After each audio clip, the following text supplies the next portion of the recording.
A propósito de eso, tengo aquí al protagonista del informe de los derechos que se violan a los privados de libertad. Está aquí el doctor Rodolfo Valentín Santos, que es director nacional de la Defensa Pública. Buenas noches, ¿cómo estás? Muchas gracias, muy buenas noches, Yulisa, por invitarnos y hablar un poco de este informe y de las condiciones carcelarias en República Dominicana, porque es una realidad. Este informe, ¿ustedes lo hacen cada cuánto tiempo? Anual. Nosotros ese informe le corresponde realizarlo a la Defensa Pública de manera anual. La diferencia de este y de los que anteriormente se habían hecho es, Yulisa, que el informe lo hacíamos adherido al informe anual de gestión. Pero a esto, aquellos informes que habíamos hecho anteriormente eran prácticamente literal, muy argumentativo, porque se nos prohibía que entráramos a las cárceles a hacer el levantamiento. A la Defensoría Pública se le prohibía entrar a la cárcel, pero ¿cómo así? Hacer el levantamiento con cámaras y videos. ¿Por qué?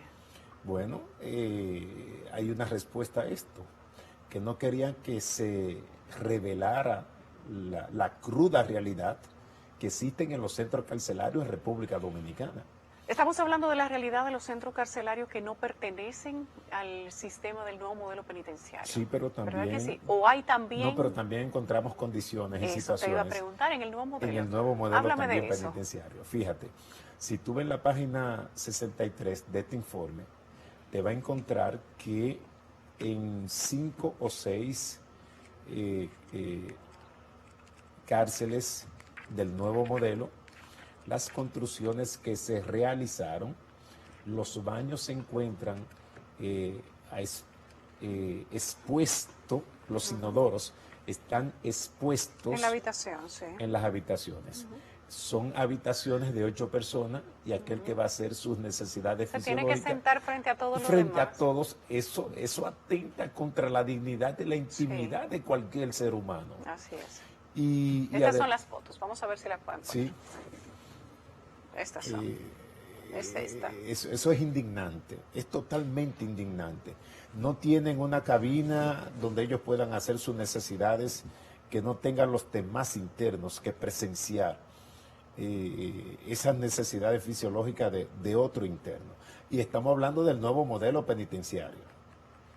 Estamos hablando del nuevo modelo. Sí, porque esta es la última construcción. Sí, exacto, exacto. Eso está pasando en Puerto Plata, en Santiago, está pasando en Samaná, está pasando en Najayo, que pertenece al nuevo modelo penitenciario. Pero el tema de los baños dentro de expuestos dentro de la habitación, es esta la imagen, la que tengo aquí marcada. Esa es la imagen.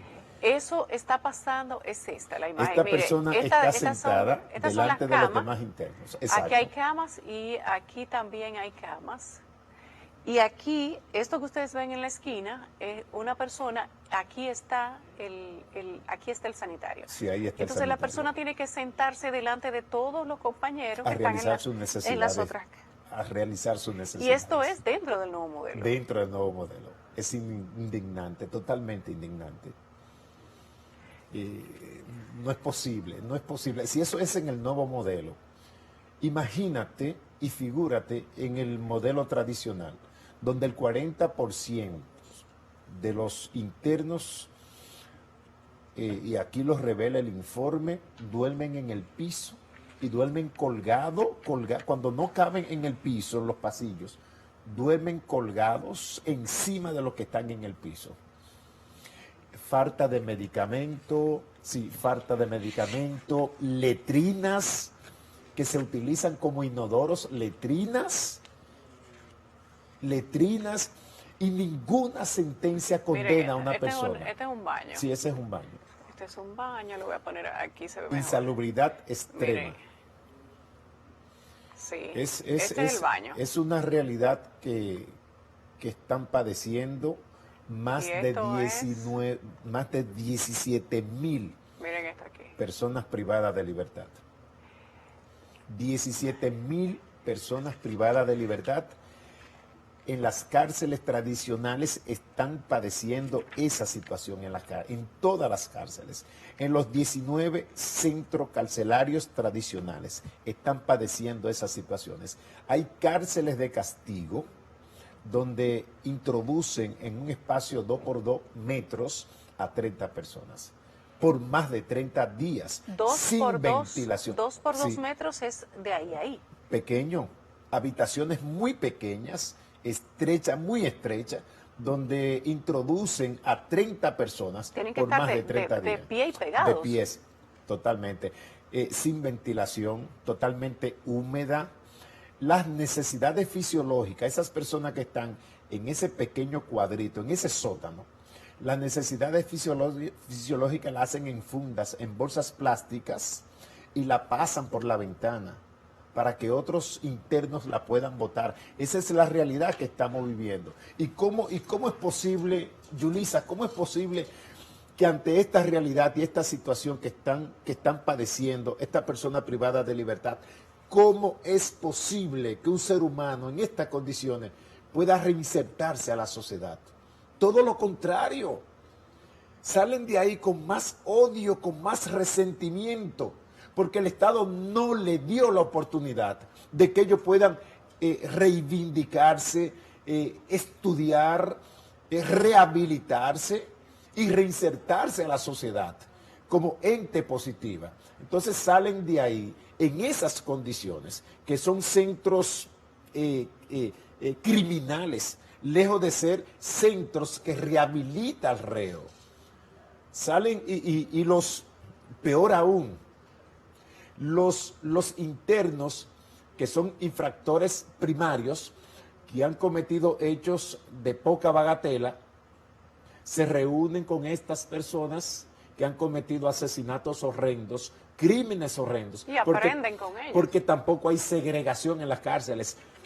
Condenados y preventivos están todos juntos ligados en los mismos centros.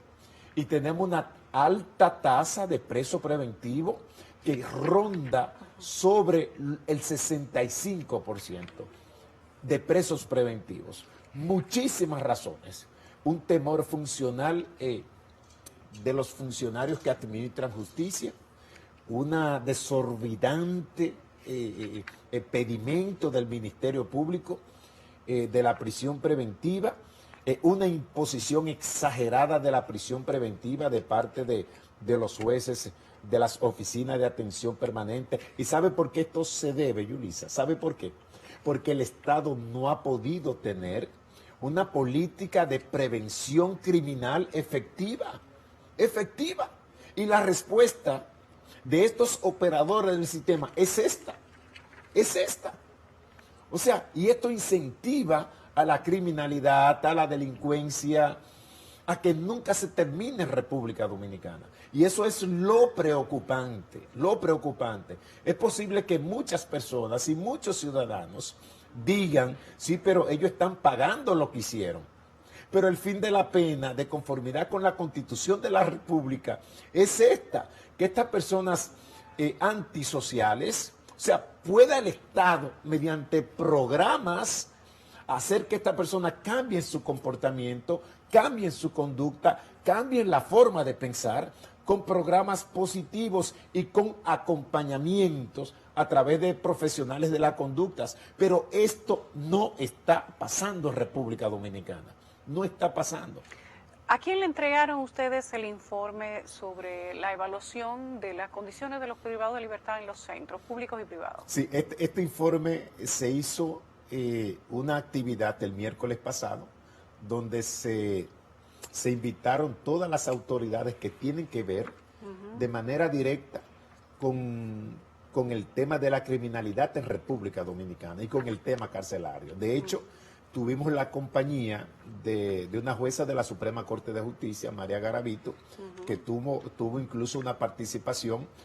Tuvimos la presencia del consultor jurídico de la presidencia, representando al presidente de la República. Tuvimos al director de prisiones, a la directora de los centros de corrección y rehabilitación, y tuvimos diputados que tienen que ver con la Comisión de Derechos Humanos, Comisión de Justicia y Comisión del Ministerio Público. Eso quiere decir que estaban todas las autoridades que pueden incidir de manera directa para que esta realidad que está presentando este informe pueda cambiar la vida de esos seres humanos. ¿Cuál fue la conclusión al final de presentar el informe? Porque parecería que las autoridades se sonrojan y se estremecen cuando se le presenta una realidad que tal vez ellos no quisieran tener que ir a ver con sus propios ojos, pero se la traen bonita, encuadernada, con imágenes a su oficina. No se tiene que mover, señor funcionario. Aquí se la trajimos toda. Mire, se la vamos a poner en una pantalla grande y se la imprimimos y se la encuadernamos aquí. Ahora, diga usted qué va a hacer. ¿En qué quedó eso? Exacto. ¿Hubo conclusiones? Es un informe que si se exprime, bota sangre. Bota sangre conjuntamente con que da pena. Y es lamentable ver estas condiciones. Y nosotros lo hicimos de esta manera. Y se lo hemos compartido a todos los funcionarios que tienen que ver directa o indirectamente, incluso hasta con presupuesto para dirección de prisiones. Porque ¿qué hace la defensa pública? Que es una institución también del Estado y que quiere que todo marche de conformidad como establece la Constitución de la República. Una Constitución que nosotros nos llenamos la boca de decir que se basa en que es una Constitución social, democrática y de derecho.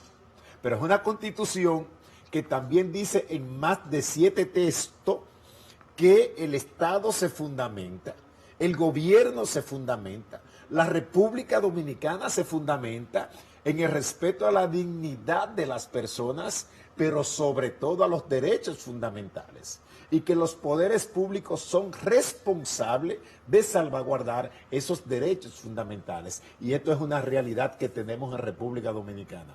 Yo siempre he dicho una frase que dijo Nelson Mandela, Yulisa, que duró 27 años privado de libertad, y dijo: si quiere conocer un Estado, un gobierno, si lo quiere conocer, si quiere percibir el desarrollo de un gobierno, solamente debe de visitar las cárceles. Las cárceles, los hospitales y las escuelas. Así es, y las recomendaciones que nosotros hacemos, que son 18 recomendaciones, porque no basta realizar un informe, presentarlo, mostrar una realidad y nosotros no decir lo que se debe hacer para mejorar esas condiciones. Es decir, se lo hemos puesto en bandeja de plata para que el Estado, el gobierno y las autoridades puedan tomar iniciativas importantes y no solamente quedarse en voluntad, ni hacer reuniones, ni proyectos, ni ideas. Debemos de ir tras esos 26,000 y pico de privados de libertad para mejorar esas condiciones. Y yo creo que si una de las recomendaciones, y yo creo que una de las más importantes que nosotros tenemos en este informe, tiene mucho que ver con la capacidad que tenga el sistema para educar a las personas que están dentro, privados de libertad. Primero educación. Una de las recomendaciones también es que ningún centro debe estar administrado por policía, que son los que generan la corrupción dentro de esas cárceles. Es increíble cómo se han hecho 27 centros, nuevos modelos, y la Victoria sea imposible que se pueda reestructurar, cambiar, renovar y hacer una nueva Victoria. Es imposible. Es que lo que genera la Victoria a las autoridades administrativas es exorbitante. En la Victoria se construyó hace casi 40 años para 2.103 privados de libertad. Y en la Victoria tenemos en la actualidad casi 8,000 personas privadas de libertad. Y es tierra de nadie. No es posible atribuirle a los privados de libertad el hecho de que haya drogas, de que haya armas de fuego, de que haya armas blancas, trasiego de prostitución, de que allí se trafique con todo lo inadmisible, con todo lo ilícito. No se le puede atribuir ni siquiera a los parientes y familiares y amistades de los privados de libertad, ni a los privados de libertad que no salen a buscar esto. No salen a buscar esto, Yulisa. Tiene mucho que ver con la administración, con los que trabajan ahí dentro. Y las prisiones del viejo modelo, un solo policía no puede trabajar. Hay que emplear, como dice el informe en sus recomendaciones, hay que emplear profesionales en el ámbito de la administración, pero que también tengan conocimiento de derechos fundamentales y de las garantías del debido proceso que establece la Constitución de la República y los derechos humanos.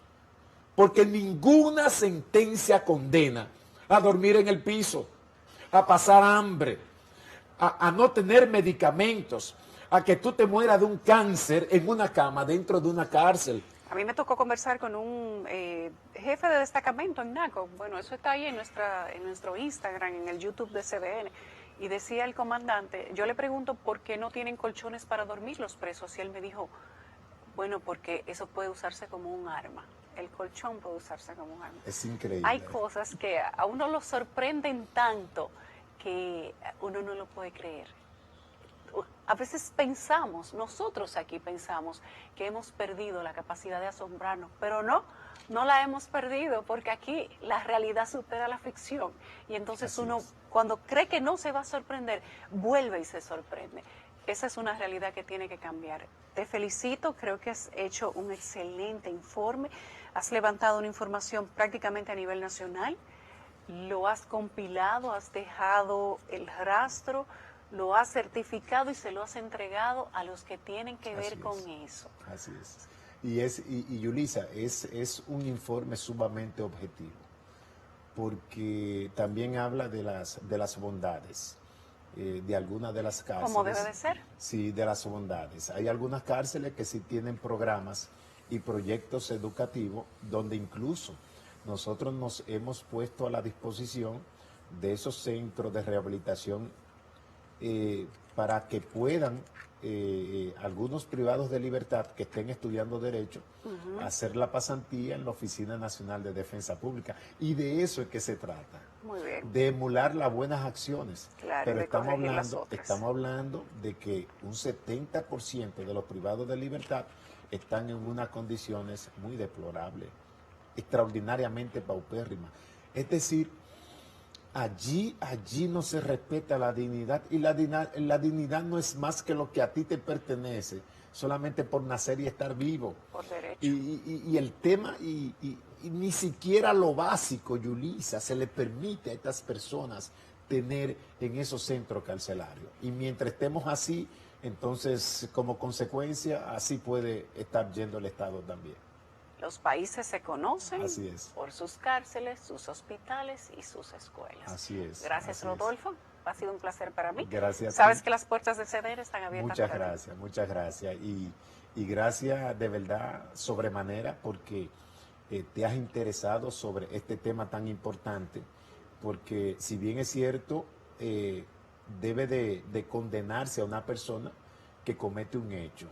No es menos cierto que esta condena debe de traer como consecuencia que esa persona se encuentre consigo mismo y piense que lo que ha cometido es inadmisible y que necesita rehabilitarse, reeducarse para que cuando cumpla pueda reinsertarse a la sociedad. Así Por eso no podemos ver la pena o la condena o la persecución como una retribución, ojo por ojo y diente por diente, sino una justicia restaurativa que transforme al hombre después de estar privado de libertad. Así es, si no, no van a dejar de ser presos nunca. Así es, así es. Gracias, Rodolfo. Así es.